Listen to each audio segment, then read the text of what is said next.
வணக்கம் பிரியமானவர்களே, யுனிவர்சல் ஆலயத்தின் கவலைப்படுவது நிறுத்துங்கள் இந்த நிகழ்ச்சிக்கு நான் உங்களை வரவேற்கிறேன். மிக நிச்சயமாக கடந்த ஞாயிற்றுக்கிழமை 25ஆம் தேதி இந்த விசுவாசத்தினுடைய மிக சிறப்பான நிகழ்விலே பல மக்கள் எங்களோட இடத்தில் இணைந்தார்கள்.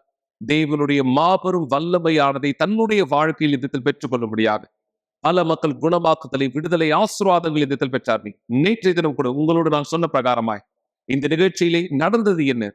அந்த மக்கள் எப்படியாக தேவனுடைய அதி அற்புதமான பதில்களை தங்களுடைய வாழ்க்கையில் இடத்தில் பெற்றார்கள். இந்த எண்ணெயின் அபிஷேகத்தின் மூலமாக மிக நிச்சயமாய் எண்ணெய் விசுவாசத்தை நாம் பயன்படுத்தக்கூடிய ஒரு கருவியாக பயன்படுத்தப்படுகிறது. ஆனா இந்த விசுவாசத்தினாலே செய்யப்படுகிற இந்த அபிஷேகத்தினுடைய எண்ணெய் தேவனுடைய மாபெரும் பதிலை பல மக்களுடைய வாழ்க்கையில் இடத்தில் கொண்டு வந்தது. ஞாயிற்றுக்கிழமை கூட்டத்திலும் சரி, மிக நிச்சயமாய் அந்த எண்ணெயை பெற்றுக்கொண்டு விசுவாசத்தை பயன்படுத்தின பல மக்களுடைய வாழ்க்கையிலும் சரி, கடந்த ஞாயிற்றுக்கிழமை கூட்டங்களிலே என்ன நடந்தது? மக்கள் எப்படியாக தேவனுடைய அதி அற்புதமான பதில்களை பெற்றார்கள்? இந்த விசுவாசத்தினுடைய எண்ணெயை பயன்படுத்தி தேவனுடைய வல்லமை பல மக்கள் எப்படி தன்னுடைய வாழ்க்கையில் பெற்றார்கள்? நீங்க ஒரு சிறு வீடியோ மூலமாய் பார்ப்பதற்காக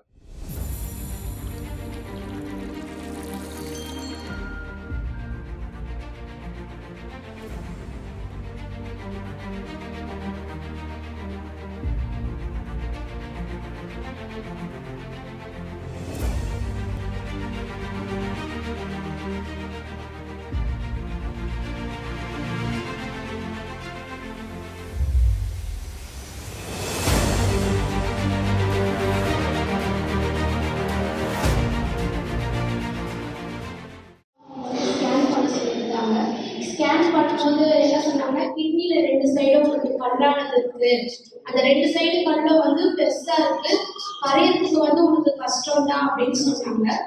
இதுக்கு முன்னாடி ஒரு 2 வாட்டி வரும்போதும் நான் ஹாஸ்பிட்டல்ல போய் அட்மிட் ஆயிட்டு ட்ரீட்மெண்ட் எடுத்தாதான் அது கரையும் வந்து. ஸோ இந்த வாட்டி வந்து நான் என்னோட விசுவாசத்தை பயன்படுத்துறேன். தேவடி, இந்த வாட்டி நான் எந்த ட்ரீட்மெண்ட்டும் நான் எடுக்க போதில்லை, இந்த எண்ணெயை நான் பயன்படுத்த போறேன். ஒவ்வொரு நாளும் நான் பயன்படுத்துவேன். இந்த கல்லானது கரைஞ்சிடும். நான் எந்த ட்ரீட்மெண்ட் எடுக்க மாட்டேன், எந்த மாத்திரையும் எடுக்க மாட்டேன். உதாரணத்துக்கு அந்த கல்லு கிட்னில கல்லு இருக்குன்னு சொன்னாங்க.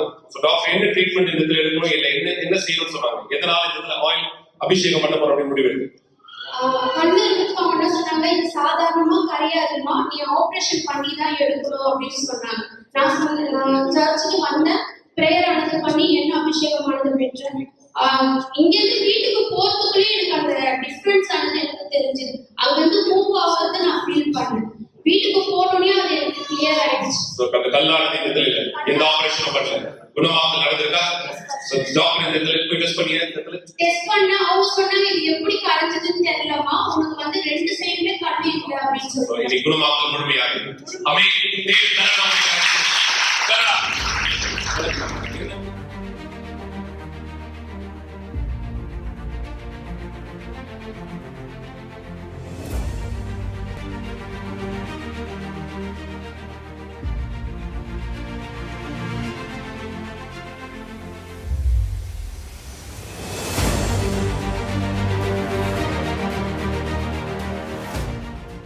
நான் வரும்போது ரொம்ப வலியோட வந்து நான் ரொம்ப பயங்கரமா வலி இருந்தது.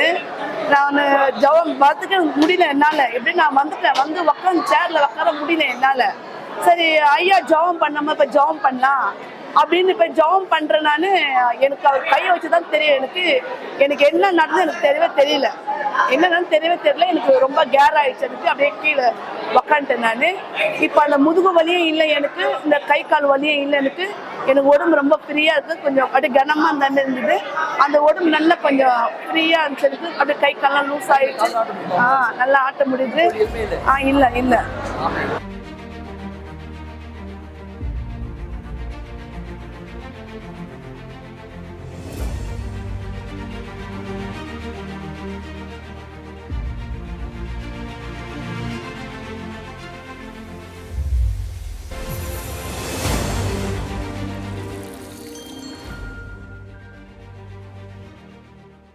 மிக நிச்சயமாய் இது வெறும் ஒரு குறிப்பிட்ட நாள் மட்டும் நடைபெறுவது கிடையாது. ஒவ்வொரு நாளும் யூனிவர்சல் ஆலயத்தை இப்படியாக தான் விசுவாசத்திலே மக்களுக்கு நாங்கள் இந்த உதவியானதை செய்து கொண்டிருக்கிறோம். தேவனுடைய அதி அற்புதமான பதில்களை தங்களுடைய வாழ்க்கையின் மீது இந்த பெற்றுக் கொள்ளும்படியாக மக்களே, என பல மக்கள் தங்களுடைய வாழ்க்கையில் கடந்து போகிற பிரச்சனைகளுக்கு காரணம் என்னதென்று கூட தெரியாதவராய் இடத்தில் இருக்காங்க. நீங்க தேவனுடைய வார்த்தையை படிக்கக்கூடியவராய் இடத்தில் இருப்பீர்களே, ஆனால் பல சந்தர்ப்பங்களிலே வியாதி உள்ளவர்களாய், பலகீனமானவர்களாய், ஒரு முடமானவர்களாய், அவர்களுக்கு இருந்த பிரச்சனைகள் எந்த மருந்துகளாலும் மருத்துவத்தாலும் சரி செய்யப்பட முடியாத ஒருவராய் இருந்தவர்களை இயேசுவானவர் விடுதலை செய்த பொழுது அவர்கள் இயல்பான நிலைக்கு திரும்பினார்கள். அதுதான் ஆண்டவராக இயேசு இந்த நாளில் விசுவாசிக்கிற பல மக்களுடைய வாழ்க்கையை செய்கிறவராகும். இந்த நிகழ்ச்சி யார் நீங்க பார்த்துட்டு இருக்கீங்களோ, உங்களுடைய வாழ்க்கையும் செய்ய விருப்பம் உள்ளவராய் இடத்துல இருக்கார். ஆனா இயேசுவின் இடத்திலே மக்கள் வந்த பொழுதும் எப்படியாக விசுவாசத்தை வெளிப்படுத்தினார்களோ, தேவனுடைய பதில்களை தங்கள் வாழ்க்கையில் பெற்றுக்கொள்ள அதே விசுவாசத்திலே இன்று நீங்க உங்களுடைய செயல்களை எடுத்து வைக்கிற இடத்தில் இருக்கிறீர்களா? என தேவனுடைய வார்த்தை சொல்லுகிறது, சத்தியத்தை அறிவீர்கள், சத்தியம் உங்களை விடுதலை செய்யும். அந்த சத்தியமானதுதான் தேவனுடைய வார்த்தை. தேவனுடைய வார்த்தை தான் தேவனாய் இருக்கிறது. வார்த்தை சொல்லுகிறது போல நீங்க அந்த வார்த்தையானது ஏற்றுக்கொண்டு அந்த வார்த்தையின்படி உங்களுடைய செயல்களை செய்கிறவராய் இருப்பீர்களே, ஆனால் தேவனுடைய அதி அற்புதமான பதில்களை மிக நிச்சயமாய் உங்களுடைய வாழ்க்கையில் நீங்கள் எதிர்த்து பார்க்க முடியும். நீங்க பார்க்க போகிற இந்த சாட்சிகளிலும் கூட பல வருடங்களாய் மன அழுத்தத்திலே கஷ்டப்பட்டு கொண்டிருந்த இந்த நபர், பல பிரச்சனைகளை கடந்து சென்ற இந்த நபர் விசுவாசத்திலே தேவனுக்கு அனுமதி கொடுத்த பொழுது தேவன் இவருடைய வாழ்க்கையில எந்த காரியமானதை நிறுத்த செய்தார். இந்த நபருடைய வாழ்க்கை மீது தேவன் எப்படியான பதில்களை கொடுத்தார். இந்த நபருடைய சாட்சியிலிருந்து நீங்களே தெரிந்து கொள்ளுங்கள். என் பேரு சாண்ட்ரா ஹாரிலால். நான் 20 வருஷமா மன அழுத்தத்தினால பாதிக்கப்பட்டிருந்தேன். என்னுடைய மன அழுத்தமானது எனக்கு குழந்தையில இருந்தே உருவாச்சு. நான் எங்க அம்மாவோட இருந்தேன். நானும் எங்க அம்மாவும் எங்க தங்குறதுன்னு கூட எங்களுக்கு தெரியாது. பல நேரங்கள்ல நாங்க ரோட்டு பக்கத்துல தான் இருப்போம். சில நாள் ராத்திரிகள் பாலத்துக்கு அடியில தூங்குறதுக்கு முயற்சி செய்வோம்.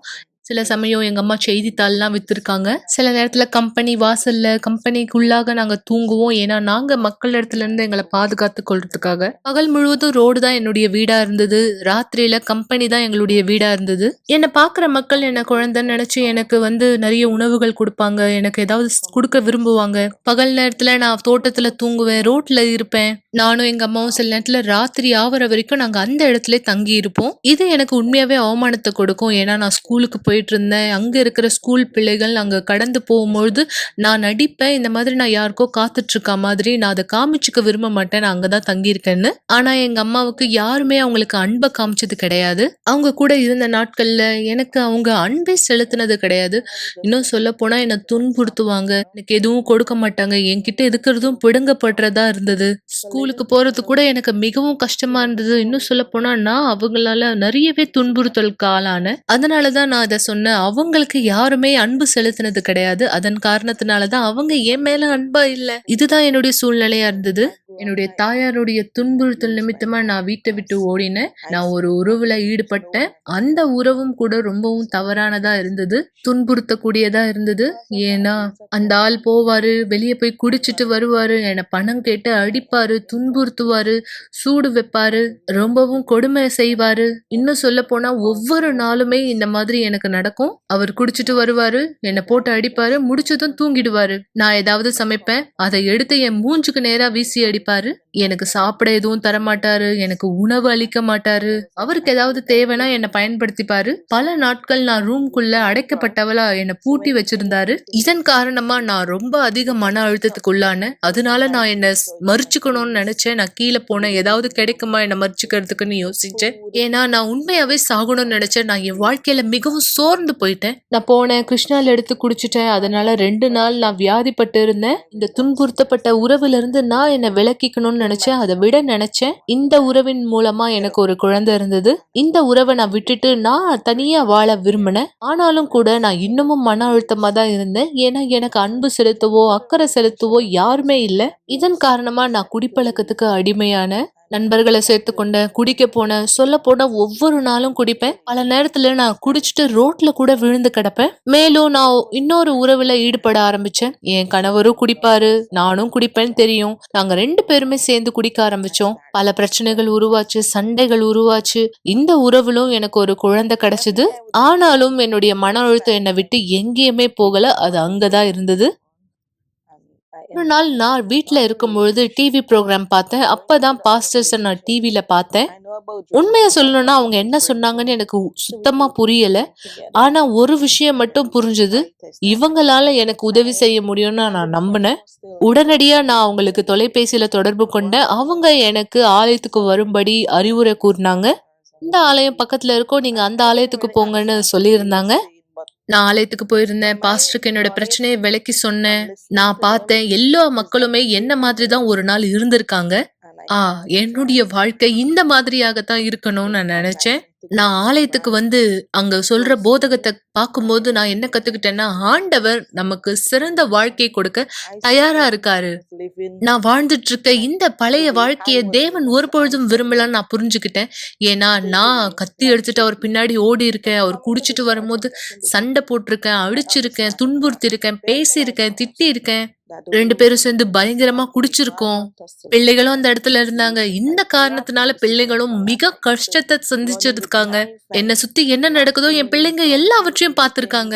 நான் வெள்ளிக்கிழமை தொடர் சங்கிலி ஜபத்துக்கு போனேன். தொடர்ந்து தொடர் சங்கிலி ஜபம் செஞ்சேன். வெள்ளிக்கிழமையில என் விடுதலைக்காக தேடினேன்.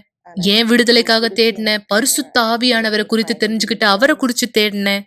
நான் பரிசுத்த ஆவியானவரையும் பெற்றுக்கொண்டேன். என்னுடைய கணவரை நான் ஊக்கப்படுத்தின ஆலயத்துக்கு வரும்படி. அவரும் அவருடைய விடுதலைக்காக தேட ஆரம்பிச்சாரு. தேவனுடைய பிரசன்னத்தையும் தேட ஆரம்பிச்சாரு. அதன் பிற்பாடு எங்களுடைய வாழ்க்கை முற்றிலுமா மாற்றப்பட்டது. இன்னைக்கு நான் முற்றிலுமா விடுதலையாக்கப்பட்டிருக்கேன், ஆசீர்வதிக்கப்பட்டிருக்கேன், சமாதானம் உடையவளா இருக்கேன், சந்தோஷமா இருக்கேன், ஆசீர்வாதமா இருக்கேன். இப்ப நான் சமாதானத்துல இருக்கேன். இனிமேலும் மன அழுத்தத்துல இல்ல, இனிமேலும் துன்புறுத்தப்படுற உறவுல இல்ல.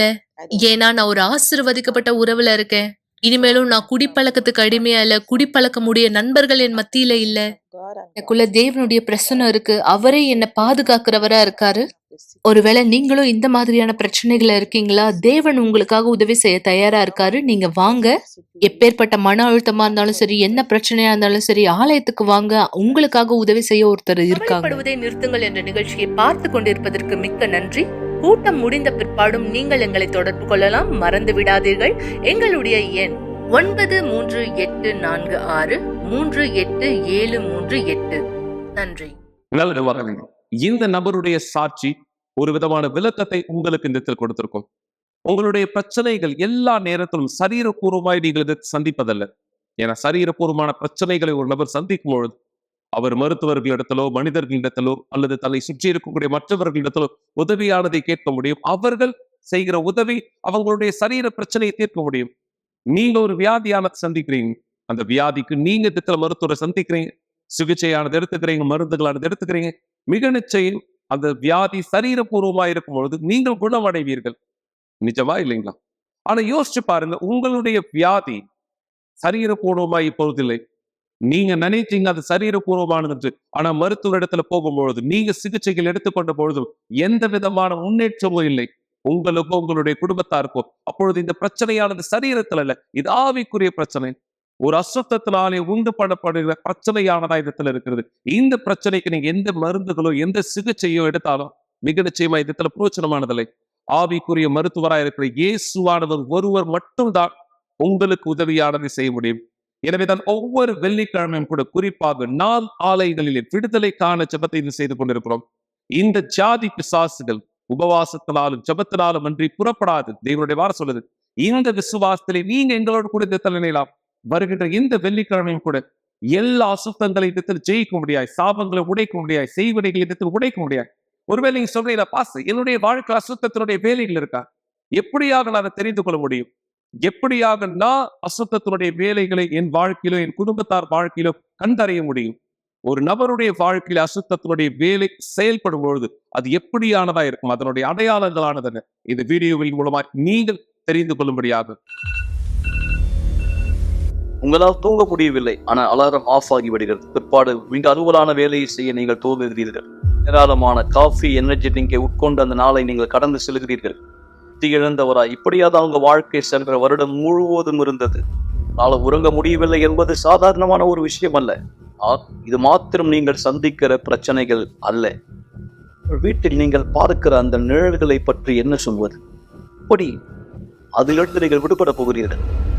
மீண்டும் நேற்று ராத்திரி உடலில் அழுத்தத்தை உணர்ந்தீர்கள், இருக்கப்படுவதை போல உணர்ந்தீர்கள். தூக்கத்திலே முரமானதைப் போல உங்களால் அசையவோ அல்லது கத்தவோ கூட முடியவில்லை. உங்கள் உயிரே கூட போகக்கூடிய அளவிற்கு காலை வேலை வருகிறது, மீண்டும் அலாரம் ஆஃப் ஆகிறது, நீங்கள் பரபரப்பான அலுவலை மீண்டும் துவங்குகிறீர்கள். இது பேசுவதற்கு மிக கடினமான ஒரு சூழ்நிலை. இந்த வழக்கமான தொடர்கதை விட்டு வெளியே வர வழி உண்டா? டிவி தானாகவே ஆஃப் ஆகி விடுகிறது. வீட்டில் தனியே இருந்தாலும் கூட யாரோ ஒருத்தர் உங்கள் பொருளை மாற்றி மாற்றி வைக்கிறார்கள். நீங்கள் ஆவிக்குரிய தாக்குதலுக்கு பாதிக்கப்பட்டுகிறீர்கள். இது 5வது தடவை இந்த மாதம் பதற்றத்திற்கான மாத்திரை வாங்க நீங்கள் மருந்து கடைக்கு சென்றது. இந்த மாதத்திலே அதிர்ச்சி தாக்குதலில் இருந்து உங்களை காத்துக் கொள்ளும்படி இறந்து போன குடும்பம் ஒருத்தர் உங்களோடு பேசுவதை போன்ற குரல்களை கேட்கலாம். இது இனி உங்கள் வாழ்க்கையாய் ஒருபோதும் இருக்கக்கூடாது. ஒவ்வொரு வெள்ளிக்கிழமையும் எங்களோடு இணையுங்கள். இந்த தொடர் சங்கிலியில் ஆவிக்குரிய அழுத்தத்திலிருந்து விடுபட 282 அண்ணா சாலை, சென்னையில்.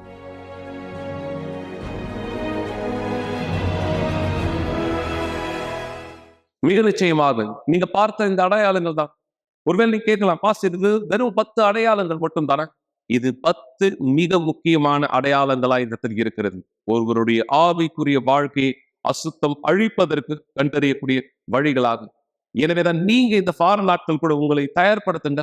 எங்களோட இணையத்தில் முடிவானால் இணையுங்கள். விசுவாசத்திலே நீங்கள் தேவனுடைய வல்லமையை உங்களுடைய வாழ்க்கையில் இடத்தில் பார்க்க. என பல மக்கள் இப்படியான பிரச்சனைகளிலிருந்து விடுதலையாக்கப்பட்டார்களே, ஆனால் ஏன் நீங்கள் விடுதலையாக்கப்பட முடியாது? தேவனுக்கு அனுமதியானது கொடுங்க. எனவேதான் ஸ்கிரீன்ல பார்க்கிற இந்த தொலைபேசி எண்களில் கூட நீங்கள் எங்களை தொடர்பு கொள்ளலாம். மிக நிச்சயமாய் மக்களை, தேவனுடைய வல்லமையானதை உங்களுடைய வாழ்க்கை மீது நீங்கள் எடுத்து பார்க்க முடியாது. இலவச ஆலோசனைகளுக்கு, ஜெபங்களுக்கு, உதவிகளுக்கு தேவனுடைய மாபெரும் பதில்களை நீங்கள் உங்கள் வாழ்க்கையில், உங்கள் குடும்பங்களில் பெற்றுக்கொள்ள முடியாது. விசுவாசத்தில் நீங்கள் உங்கள் செயல்களை செய்யலாம். தேவன் அவர் தன் செயலை செய்ய தயாரா இருக்கிறார்.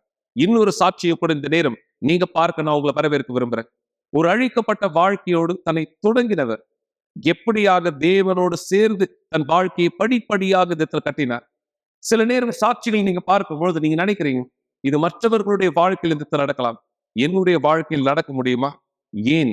மிக நிச்சயமா இது உங்களுடைய வாழ்க்கையில் நடக்க முடியும்.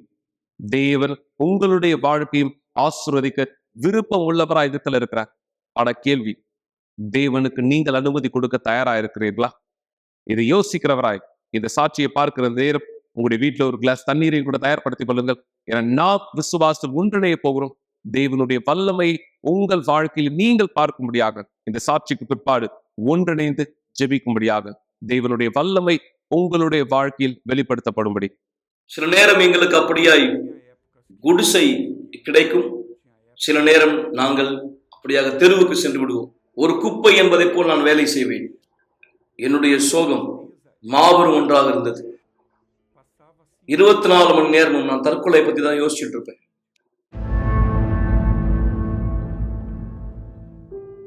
என்னுடைய குழந்தை பருவம் மிகவும் சோககரமான ஒண்ணா இருந்தது. எனக்கு 3 வயது இருக்கும்போது என்னுடைய தந்தை இறந்துட்டார். இதனால நான், என்னுடைய சகோதரர்கள், என்னுடைய தாய், நாங்க எல்லாருமே தெருவுக்கு வர வேண்டிய ஒரு நிலைமை. என்னுடைய குழந்தை பருவம் முழுவதுமே நான் தெருவுல தான் செலவழிக்கும்படியா இருந்தது. பணத்துக்காக பிச்சை எடுத்துட்டு இருப்பேன், சாப்பாட்டுக்காக பிச்சை எடுத்துட்டு இருப்பேன், தெருவில் படுத்து உறங்குவேன். இங்கதான் பிராஸ்ல நான் ஏறத்தாழ எல்லா தெருவிலும் நான் படுத்து உறங்கியிருக்கேன். பகல் நேரத்துல கார்ட்போர்டெல்லாம் நான் சேகரிப்பேன். ராத்திரி நேரத்துல அதை ஒரு டென்ட் மாதிரி நாங்க ரெடி பண்ணுவோம் தூங்குறதுக்காக.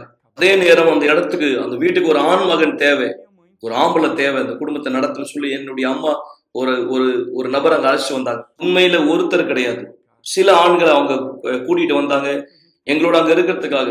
அந்த ஒரு ஒரு குடும்பத்தை போல, அதாவது ஒரு ஆம்பளையினுடைய ஒரு துணை தேவைன்றதுக்காக. அதாவது இன்னும் நான் தெளிவா சொல்லணும்னா, ஒரு அப்பா, குடும்பத்துக்கு ஒரு அப்பாவை போல அங்க. ஆனா அந்த ஆளு என்னுடைய அம்மாவோட ரொம்ப அதிகமா சண்டை போட்டார்.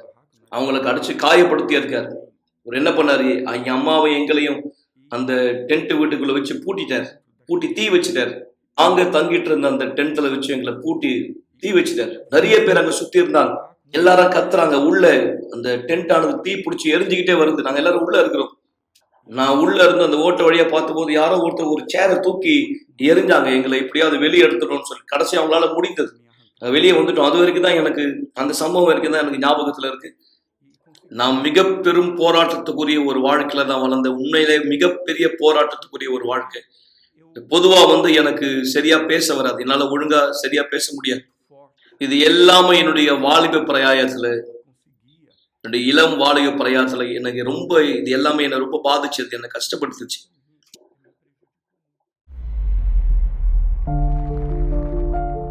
எனக்கு நல்லா ஞாபகம் இருக்கு, ஒரு நாள் ராத்திரி பயங்கரமான ஒரு குளிர். இந்த சாலை ஓரமா, பிளாட்பாரத்து ஓரமா என்னுடைய அம்மா ஒரு டென்ட் மாதிரி ஏற்படுத்துறாங்க இங்க பிராஸ்ல, அந்த இடத்துல.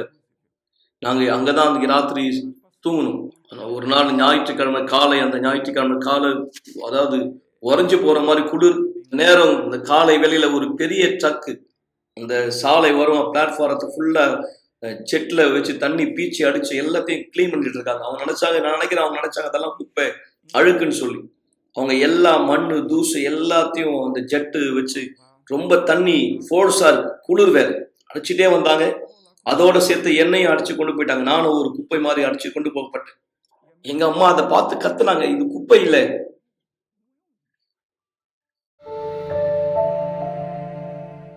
நான் ஒரு குப்பையை போலதான் வளர்ந்தேன்.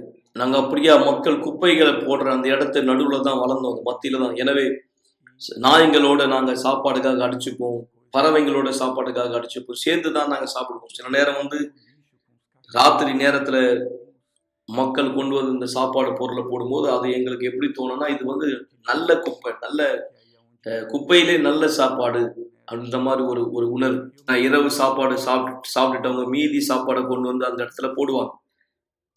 எனக்கு நினைவு இருக்கு, அந்த இடத்துல ஒரு ஸ்டேஷன் கிட்ட நானு, என்னுடைய அம்மா, நாங்க எல்லாரும் பணத்துக்காக பிச்சை எடுத்துட்டு இருந்தோம் அந்த இடத்துல. அங்க இருந்த ஒருத்தர் என்னை கடத்திட்டு போயிட்டாரு. எனக்கு நினைவு இருக்கு, ஒரு நாள் 2 நாள் இல்லை, ரொம்ப நாள் நான் அவரோட தான் இருந்தேன். என்னை கடத்திட்டு போயிட்டாரு. என் அம்மா இல்லாம நான் தனியா இருந்தேன் பல நாட்கள். இந்த டிராபிக் லைட் இருக்கிற இடத்துல போயிட்டு நான் பிச்சை எடுத்து அவர் கொடுக்கறதுக்காக. ஏன்னா நான் அப்போ சின்ன பையனா இருந்தேன். அப்போ என்னுடைய வேலை அங்க டிராபிக் லைட்ல நிறைய பணம் சம்பாதிச்சு அவர் கொடுக்குறது. இந்த சமயம் நான் போதை பழக்கத்துக்கு அடிமையான, வீடு நிறைய எடுத்துக்கிட்டேன், என் மேல குளூ கூட நான் எடுத்துக்கிட்டேன், அந்த வாசனை என் மேல இருக்கும். ஒரு இளைஞனா வாலிப பிரயாத்துல நான் ரொம்ப சோகமா கவலையா இருந்தேன். மிக பெரும் அளவுல அது என்னை பாதித்தது. 19 வயசு எனக்கு இருக்கும்போது நான் சாந்தோஸ் அந்த இடத்துக்கு போயிட்டேன். நான் அங்க சுரங்கப்பாதை கீழே, பாலத்துக்கு கீழே தான் நான் இருப்பேன். அங்கேயே நான் ஒரு குப்பையை போலதான் என்னை பார்த்து, என் மனசுல அந்த எண்ணம் பதிஞ்சிருச்சு, நான் ஒரு குப்பை அப்படின்ற மாதிரி. பல தடவை நான் தற்கொலைக்கு முயற்சி பண்ணியிருக்கேன். மன அழுத்தம் அவ்வளவு அதிகமா இருந்தது, சோகம் எனக்குள்ள ரொம்ப அதிகமா இருந்தது. அன்னைக்கு நான் சொன்னேன், இந்த நாள் தான், அவ்வளவுதான், இந்த நாள் தான் என்னுடைய நாள். நான் இறக்க போற நாள், என் வாழ்க்கை இன்னைக்கு முடிச்சுக்க போறேன், நான் இனி இருக்க மாட்டேன், இதான் என்னுடைய நாள், நான் அப்படின்னு தீர்மானிச்சிருந்தேன். அந்த நேரம் நான் என்னுடைய சகோதரனை பார்த்தேன். அந்த இடத்துல நான் ரொம்ப சோகமா கவலையா இருக்காத என் சகோதரன் பார்த்தான், என்னை அவன் கூப்பிட்டான். அந்த நேரம் அவன் ஏற்கனவே யூனிவர்சிட்டி ஆளுக்கு போயிட்டு இருந்தான். என்னுடைய வாழ்க்கைக்கு முடிவு நாள் அப்படின்னு நினைச்சு நான் அவன் கொடுத்த அந்த அழைப்பை நான் ஏத்துக்கிட்டேன்.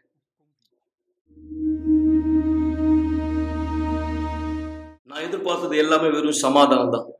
எனக்கு நிறைய சமாதானம் வேணும்னு நான் நினைச்சது கிடையாது. எனக்கு கொஞ்சம் சமாதானம் கிடைச்சா போதும், அது மட்டும் எனக்கு போதும். நான் அதுதான் என் வாழ்க்கையில ரொம்ப விரும்பி ஏங்கின ஒன்று. ஏன்னா அதுதான் என் வாழ்க்கை ஃபுல்லாவே எனக்கு இல்லை. ஆனா நான் அங்க ஆலயத்துக்கு சென்ற போது, நான் ஆலயத்துக்குள்ள நுழைஞ்ச அந்த நேரமே அது எனக்கு ரொம்ப அருமையான ஒரு தருணமா இருந்தது, என்னால உணர முடியும். ஏன்னா அதுதான் நான் என் வாழ்க்கை ஃபுல்லா எதிர்பார்த்துட்டு இருந்த ஒரு விஷயம். நான் அப்போ ஆண்டவர்கிட்ட கேட்டேன், எனக்கு கொஞ்சம் சமாதானம் கொடுங்க ஆண்டவரே. ஆனா அதுக்கப்புறமா எனக்கு அநேக சமாதானம் கிடைச்சு. இந்த ராத்திரி முழுவதும் நான் ரொம்ப நல்லா உறங்கினேன். எனக்கு வியாதி இருந்த மாதிரி என்னால நம்ப முடியாம இருந்தது. அப்போதிலிருந்து, அந்த தருணத்திலிருந்து நான் தேவனோட கூட சேர்ந்து பலமான ஒருவனா மாற தொடங்கினேன். 28 நாள்ல நான் தண்ணியில ஞானஸ்நானம் பெற்றேன். என்னுடைய வாழ்க்கையை முழுமையா நான் தேவனுக்கு அர்ப்பணிச்சேன். போதகர் அங்க ஒரு விஷயம், ஒரு வார்த்தை சொன்னார், யார் தேவனால பிறக்கிறாங்களோ அவங்க உலகத்தை ஜெயிப்பாங்க. நான் ஜெயிக்க விரும்பினேன், அந்த பழைய சிருஷ்டியை நான் ஜெயிக்க விரும்பினேன், அந்த பழைய மனுஷனை, எனக்குள்ள இருந்த அந்த பழைய மனுஷனை ஜெயிக்க விரும்பினேன். அப்பதான் இஸ்ரவேல் சிறப்பு நிகழ்ச்சி வந்தது. நான் இஸ்ரவேல் சிறப்பு நிகழ்ச்சியில கலந்துக்கிட்டேன். நான் அந்த நிகழ்ச்சியில என் முழு பலத்தோட கலந்துக்கிட்டேன். ஆண்டவர்கிட்ட கார் வேணும்னு கேட்கல, நிறைய சொத்து கொடுங்க ஆண்டவரேன்னு கேட்கல, எனக்கு ஒரு வீடு கூட நான் கேட்கல. அந்த நேரம் நான் ஒரு சிறிய அடித்தளத்துக்கிட்ட தான் வாழ்ந்துட்டு இருந்தேன் அப்போ. ஆனா நான் அறிய விரும்பினேன், உண்மையிலேயே தேவன் யாருன்னு எனக்கு தெரியும். ஏன்னா நான் தேவனுடைய பிள்ளையா மாற விரும்பினேன். ஏன்னா எனக்குள்ள நான் என்ன சுமந்துட்டு இருந்தேனோ அது எனக்குள்ள இன்னும் மேலும் அதிக சோகத்தை தான் கொண்டு வந்தது. ஏன்னா எனக்கு ஒரு தந்தை வேணும்ன்ற ஏக்கம் தான் எனக்குள்ள இருந்தது. எனக்கு ஞாபகம் இருக்கு, அந்த இஸ்ரவேல் சிறப்பு நிகழ்ச்சியில நான் என் முழு பலத்தோட கலந்துக்கிட்டேன். நான் ஆண்டவர்கிட்ட ஒரே ஒரு விஷயம் தான் கேட்டேன், நீங்க யாரும் தெரிஞ்சுக்கணும். அதுதான் என்னுடைய மாபெரும் கனவாக இருந்தது. அந்த மாதம் என் கையில வர எல்லாவற்றிலுமே நான் எடுத்து கவர்ல வச்சேன், எல்லாத்தையும் கவர்ல வச்சேன். என் தியாகத்தை நிறைவேற்றக்கூடிய அந்த தேதி, அந்த நாள் நான் பீடத்துக்கு போனேன். என்னுடைய வாழ்க்கையை அர்ப்பணிக்கும்படி எது என்னுடைய வாழ்க்கையா இருந்தது? அந்த குப்பை. ஞாயிற்றுக்கிழமை அன்னைக்கு நான் என்னுடைய தியாகத்தை நிறைவேற்றினேன், எனக்கு ஞாபகம் இருக்கு. பிற்பாடு புதன்கிழமை நான் ஆலயத்துக்கு போனேன். 1 மணி நேரத்துக்கு முன்னாடி நான் அன்னைக்கு ஆலயத்துக்கு போயிட்டேன். ஆலயத்தினுடைய நடுவுல போய் நான் உட்காந்து நான் தேவன்கிட்ட பேசினேன். நான் அவரை நோக்கி அப்படியா அந்த நேரம் சொன்னேன், எனக்கு பரிசுத்த ஆவி இல்லை, நீங்க யாரு எனக்கு இன்னும் தெரியல. எனக்கு ஞாபகம் இருக்கு, நான் ஆண்டவர்கிட்ட சொன்னேன், ஆண்டவரே நீங்க வருத்தப்பட மாட்டீங்க, ஆண்டவரே நீங்க வருத்தப்பட மாட்டீங்க, எனக்கு பரிசுத்த ஆவியை நீங்க கொடுத்தீங்கன்னா நீங்க அதுக்காக வருத்தப்பட மாட்டீங்க. அதே போல பரிசுத்த ஆவியானவர் வந்து இறங்கினார். தேவனுடைய ராஜ்யமானது எனக்குள்ள அந்த நேரம் வந்தது. அந்த தருணம் முதல் என்னால அப்படியே அவரை பார்த்து சொல்ல முடிந்தது, என் தகப்பனே. நான் அதுக்கப்புறம் என்னை கட்டுப்படுத்த வேண்டியிருந்தது. காரணம், நான் அந்த வார்த்தையை சொல்லி நான் எல்லாருக்கும் முன்னாடி சிரிச்சுக்கிட்டு இருந்தேன். அதுக்கப்புறம் நான் வீட்டுக்கு போயிட்டேன், எதுவுமே மாறல, எல்லாமே அதே மாதிரிதான் இருந்தது, அதே அடித்தளம் தான் இன்னமும். ஆனா எனக்கு உள்ள எல்லாமே மாறியது. எனக்குள்ள நான் நினைச்சுக்கிட்டு இருந்தேன் நான் ஒரு குப்பைன்னு சொல்லி. ஆனா தேவன் வந்து எனக்குள்ள அந்த வார்த்தையை வைத்தார், அந்த உறுதி கொடுத்தாரு, நீ என்னுடைய மகன், என்னுடைய பிள்ளை. தேவன் எனக்குள்ள ஒரு கனவை வச்சார். உண்மையில அந்த கனவு நிஜத்துல சாத்தியம் இல்லாத ஒன்று. ஏன்னா என்னால எதையுமே சரியா பேச முடியாது. எனக்கு வந்து பயங்கரமா திக்குவாய், நான் சரியா பேச மாட்டேன். கொஞ்ச நாளைக்கு அப்புறமா போதகர் என்னை கூப்பிட்டு சொன்னார், நீ ஒரு துணையாளர். பிற்பாடு நான் ஒரு அசிஸ்டண்டா தேவனுடைய ஊழியம் செய்ய ஆரம்பிச்சேன். அது எனக்கு ரொம்ப கஷ்டமா இருந்தது. பிற்பாடு அந்த போதகர் சொன்னார், நீ ஒரு பாஸ்டர். பிற்பாடு அவர் 2 கை என் தோள் மேல வைத்து கொஞ்சம் அழுத்தம் கொடுத்து அவர் சொன்னார், நீ ஒரு பாஸ்டர் ஆக போற. நான் சொன்னேன், ஒருபோதும் இல்லை. நான் சொன்ன, எனக்கு திக்குவாய், சரியா பேச வராது. அவர் சொன்னார், நண்பா உனக்குள்ள பரிசுத்த ஆவி இருக்கு. அவர் சொன்னார், அவர் உனக்குள்ள இருக்காரு. தேவன் அவரால் தெரிந்து கொள்ளப்பட்டவங்களுக்கு அதுக்கான தகுதியை அவர் கொடுக்கிறார். அவர் சொன்னார், தேவன் உன்னை தேர்ந்தெடுத்திருந்தா பரிசுத்த ஆவியானவர் உனக்குள்ள இருக்கிறார் அப்படின்னா அப்போ நீ கண்டிப்பா தேவனுடைய ஊழியத்தை நீ செய்வ. அங்க அப்போ எனக்குள்ள இந்த மாபெரும் விருப்பம், இந்த மாபெரும் ஆசை பிறந்தது.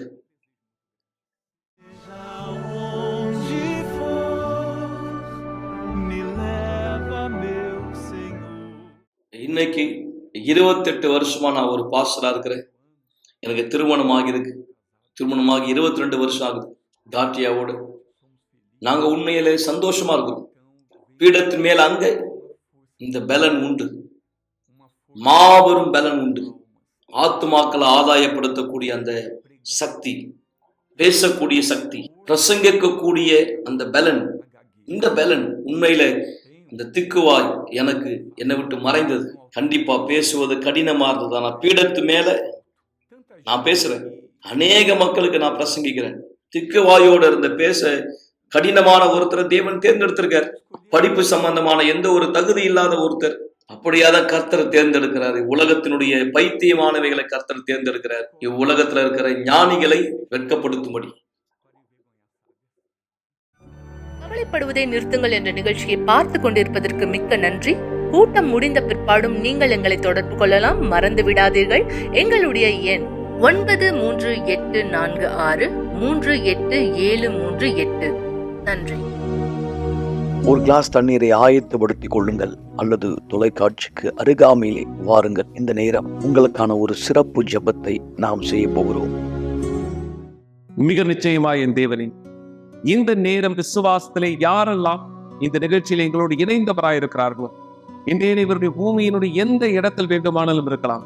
பல மக்கள் பல நாடுகளிலிருந்து எங்களை தொடர்பு கொள்வது போல, பல மாநிலங்களிலிருந்து எங்களை தொடர்பு கொள்வது போல, சென்னையை சுற்றியுள்ள மற்ற பகுதிகளிலிருந்து தொடர்பு கொள்வது போல, எங்கள் தேவனை ஆண்டவராகிய இயேசு இவருடைய கடினங்கள், இவருடைய போராட்டங்கள் என்னவாயிரத்தில் இருந்தாலும் உம்முடைய நாமம் மகிமைப்படுத்தப்பட முடியாது. உம்முடைய அதி அற்புதமான பதில்கள் இந்த வெளிப்படுத்தப்பட முடியாது. என் தேவன் இந்த விசுவாசிக்கிற ஒவ்வொரு மக்களை ஆசீர்வதிக்கின்ற நான் கேட்கிறேன்.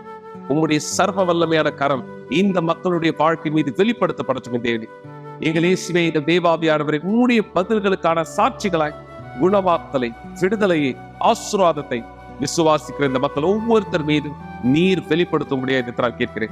இந்த எளிமையான ஜெபத்திலிருந்து தன்னுடைய வாழ்க்கையின் மீது மாற்றத்தை பெற்றுக்கொள்ள விரும்புகிற ஒவ்வொருவருக்கும் நீர் உதவி செய்ய தயாரா இருக்கிறேன் என்பதை காண்பிமை தேவனே. இவர்களது வாழ்க்கையின் மீது இந்த குணமாக்கல், விடுதலை, ஆசீர்வாதத்தை அறிக்கிடுகிறேன். இவர் கரங்களில் இருக்கிறது தண்ணீரையும் அபிஷேகப்படுத்துகிறேன். இதிலிருந்து குடிக்கிற ஒவ்வொருவரும் குணமாக்கலின், விடுதலை, ஆசீர்வாதத்திலிருந்து குடிக்க முடியாது. உங்களுடைய நாமத்தினால் இவர்கள் மீது இந்த ஆசீர்வாதங்களை அறிக்கிடுகிறேன். இயேசு கிறிஸ்துவின் பெயராலே ஆமென். ஆமென். தேவன் உங்களுடைய வாழ்க்கையை ஆசீர்வதிப்பார். மிக நிச்சயமாய் விசுவாசத்திலே நீங்கள் உங்கள் பகுதியானதை செய்யும் பொழுது தேவன் அவர் தன் பகுதியை உங்கள் வாழ்க்கை செய்கிறவராய் இடத்தில் இருக்கிறார். தேவனாலே ஆசீர்வதிக்கப்படுங்கள் மக்களே. விசுவாசத்திலே நகருங்கள். தேவனுடைய பதில்களை உங்களுடைய வாழ்க்கையில் எதிர்த்து கைப்பற்ற முடியாது. எல்லோருக்கும் அருமையான இரவடக்கமா இருக்கும். மீண்டும் நாளை இதே நிகழ்ச்சியில் உங்களை சந்திக்கிறேன். இயேசு கிறிஸ்துவின் நாமத்தினாலே.